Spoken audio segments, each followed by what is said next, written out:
கண்ணியம் மிக்க கன்னிராசி அன்பர்களே, உங்கள் ராசிநாதன் புத பகவான் வக்ரம் அடைந்து 11ஆம் வீடான கடக ராசியில் சூரிய பகவானுடன் இணைந்து சஞ்சரிக்கிறார். மேலும் உங்கள் தனஸ்தானாதிபதியான சுக்கிர பகவான் விரயஸ்தானமான சிம்ம ராசியில் சஞ்சரிப்பதாலும் குடும்பத்தில் செலவுகள் அதிகரிக்கும். வரவுக்கு மிஞ்சி செலவுகள் ஏற்பட வாய்ப்புகள் உள்ளன.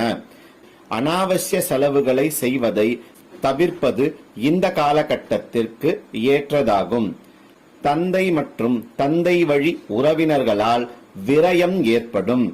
உங்கள் பாக்யஸ்தானமான ரிஷபராசியில் குரு பகவானுடன் செவ்வாய் பகவான் இணைந்து சஞ்சரிப்பதால் திடீர் அதிர்ஷ்டம் ஏற்படும். உங்களுக்கு வரவேண்டிய பாக்கிகள் வந்து சேரும். பூர்வீக நிலம் மற்றும் சொத்துக்களில் இருந்து வந்த வில்லங்க